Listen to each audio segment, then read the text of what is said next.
Friends, my goal channel पर आप सभी का स्वागत है। आज का हमारा जो अध्ययन विषय है वो जनपदी न्यायालय है।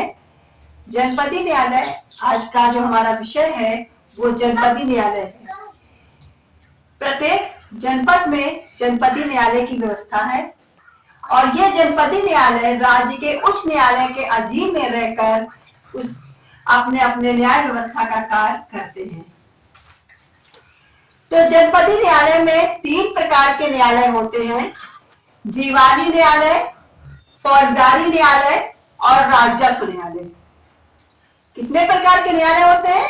दीवानी न्यायालय, फौजदारी न्यायालय और राजस्व न्यायालय। दीवानी न्यायालय में आर्थिक विवाद के सभी मुकदमे सुने जाते हैं। फौजदारी न्यायालय में मारपीट, हत्या जैसे आपराधिक मुकदमों की सुनवाई होती है और राजस्व न्यायालय में राज्य की लगान और भूमि व्यवस्था संबंधी विवादों की सुनवाई की जाती है। तो अब हम लोग जो है दीवानी न्यायालय के बारे में विस्तार से अध्ययन करेंगे।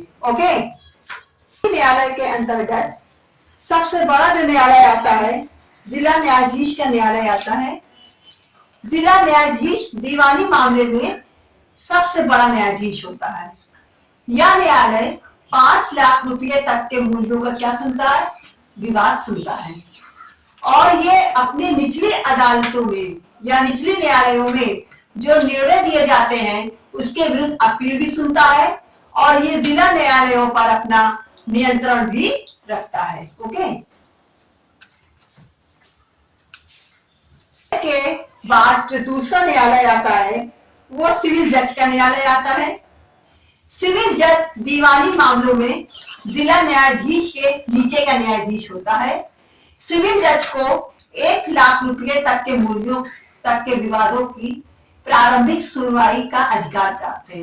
वो यानी कि जो इससे बड़ा जो था सिविल न्यायाधीश के न्यायालय में, वहां 5 लाख रुपए तक की विवाद की सुनवाई होती थी और इसके जो दूसरे नंबर का जो अदालत है सिविल जज का न्यायालय, यहाँ पर क्या है, 1 लाख रुपए तक के विवादों की सुनवाई होती है। सिविल जज मुंसिफों के निर्णयों के विरुद्ध उन अपीलों को भी सुनता है जिन्हें जिला जज सुनवाई हेतु हस्तांतरित करके उसके पास भिजवाता है। यानी कह रहे हैं, देखिए सिविल जज के नीचे जो होता है मुंसिफ का न्यायालय होता है। तो सिविल जज जो है मुंसिफ के न्यायालय में जो निर्णय होता है उसके विरुद्ध क्या सुनता है? अपीलों को सुनता है और जिन्हें जिला जज की सुनवाई के लिए उनके पास क्या किया गया है? भेजा गया है। इसके बाद जो हमारा अगला न्यायालय वो आता है न्यायालय, वो आता है मुंसिफ का न्यायालय। ओके, दीवानी न्यायालयों के अंतर्गत जो हमारा तीसरा जो न्यायालय आता है वो मुंसिफ का न्यायालय होता है। सिविल जज के ठीक नीचे का जो न्यायालय होता है वो मुंसिफ की अदालत होती है। इन अदालतों में 10,000 रुपए तक के तथा विशेष अधिकार मिलने पर 25,000 रुपए तक के मुकदमे सुने जाते हैं और उन पर निर्णय भी सुनाए जाते हैं और इनके फैसलों के जो यहाँ फैसले होते हैं इसके विरुद्ध जिला न्यायाधीश की अदालत में अपील की जा सकती है। समझ आई बात? यानी कि इस जो है यहाँ पर कितने हजार तक के मुकदमे की सुनवाई होती है विवाद की? 10,000 रुपए तक की और विशेष अधिकार मिलने पर 25,000 रुपए तक के मुकदमे सुने जाते हैं। ओके, हमारा जो चौथा न्यायालय है वो है खफीफा का न्यायालय। इसकी तुलना हम न्याय पंचायत से भी कर सकते हैं।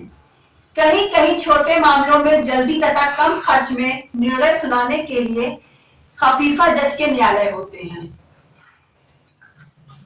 खफीफा के न्यायालय मुंसिफ के न्यायालय के नीचे होते हैं और इन न्यायालयों में 5,000 तक के रुपये तक की धन वसूली के मामले तथा 25,000 रुपये तक के मकानों और दुकानों की बेदखली के विवादों की सुनवाई होती है।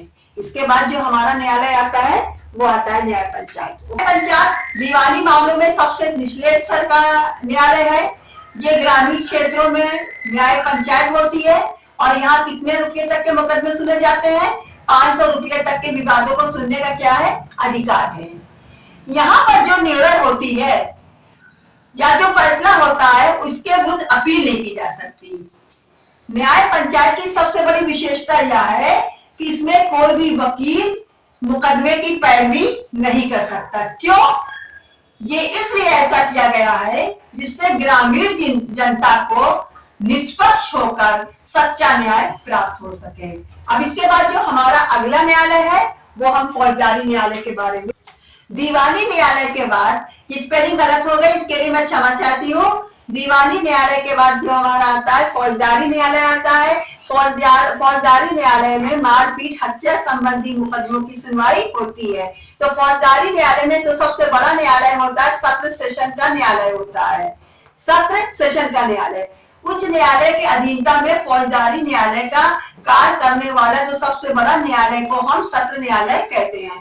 यानी उच्च न्यायालय हाईकोर्ट के अधीनता में ये कार्य करता है कौन? फौजदारी न्यायालय का कार्य करने वाला जो सबसे बड़ा न्यायालय क्या को हम सत्र न्यायालय कहते हैं, और इसके मुख्य न्यायाधीश को सत्र न्यायाधीश कहते हैं। यानी कि जो सत्र न्यायालय का मुख्य न्यायाधीश होता है इसको हम मुख्य न्यायाधीश कहते हैं। और जब ये जो है फौजदारी के साथ साथ दीवानी मुकदमों को भी सुनने का अधिकार है। यानी कि इस सत्र न्यायाधीश को फौजदारी अदालत के विवाद भी सुनता है और दीवानी अदालत मुकदमों का विवाद भी सुनता है। जब ये फौजदारी मुकदमे सुनता है तो ये सेशन जज कहलाता है, जो सबसे बड़ा दीवानी न्यायालय का जो न्यायालय जज होता है। यानी जब ये फौजदारी मुकदमे सुनता है तो ये सेशन जज कहलाता है, और जब ये दीवानी का सुनता है तो ये कहलाता है वो जो कि दीवानी न्यायालय का सबसे बड़ा न्यायाधीश कहलाता है। इसकी नियुक्ति उच्च न्यायालय की सम्मति से राज्यपाल के द्वारा की जाती है। इसको फिर से एक बार बता दे रहे हैं कि जब ये न्यायाधीश जो कि जिला न्यायाधीश यानी कि जिला दीवानी न्यायालय के न्यायाधीश के रूप में कार्य करता है, तब इसको हम लोग क्या कहते हैं? तब हम लोग इसको जो है सत्र न्यायाधीश कहते हैं। यानी कि जिला न्यायाधीश का न्यायालय में ये कार्य करता है, और जब ये फौजदारी का करता है तो सत्र न्यायालय के रूप में ये कार्य करता है। और इसकी जो नियुक्ति होती है वो किसके द्वारा होती है? राज्यपाल के द्वारा की जाती है। यानी उच्च न्यायालय की सम्मति से राज्यपाल के द्वारा की जाती है। सत्र न्यायाधीश अपने अधीनस्थ मजिस्ट्रेट के द्वारा दिए गए निर्णय के विरुद्ध क्या सुनता है? अपील सुनने का अधिकार है। ये न्यायाधीश मृत्यु दंड भी दे सकता है। जैसे बता रहे ना कि ये आपराधिक मृत्यु है, यानी हत्या है, मारपीट जैसे मुकदमों की यहाँ सुनवाई होती है, तो ये न्यायाधीश क्या देता है? मौत की सजा भी दे सकता है, परंतु मृत्यु दंड देने के पहले इसे उच्च न्यायालय से पुष्टि करनी आवश्यक है। ओके,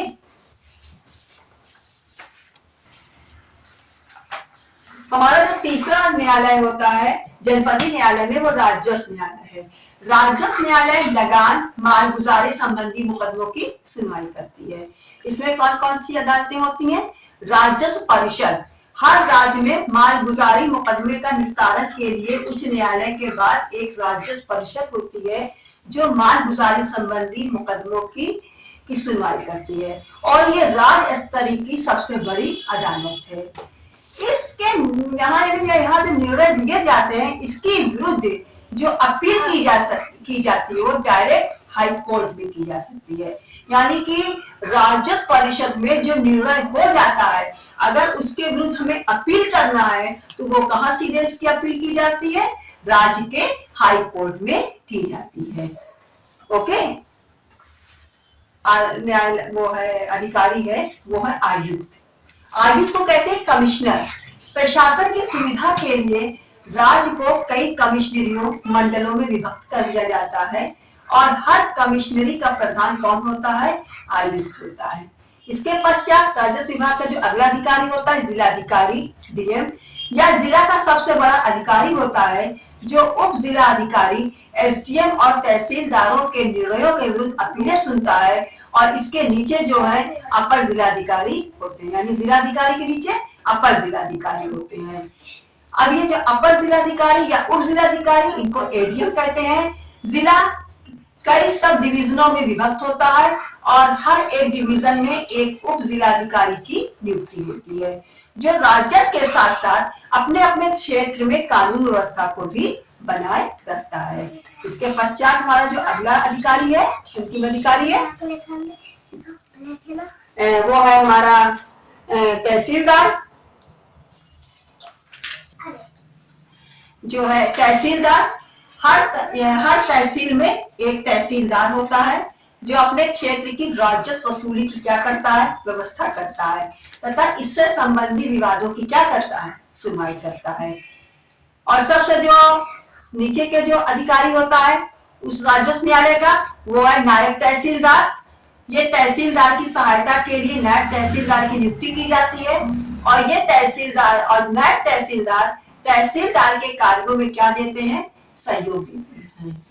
तो इस प्रकार आज हमारा जनपदीय न्यायालय का जो कार्य अध्ययन है वो पूरा हो गया है। और आप लोगों को क्या कहते हैं कि अगर वीडियो पसंद आया तो लाइक शेयर कीजिए और सब्सक्राइब कीजिए ताकि हमारे नए वीडियो की नोटिफिकेशन आप लोगों को समय समय पर मिलती रहे।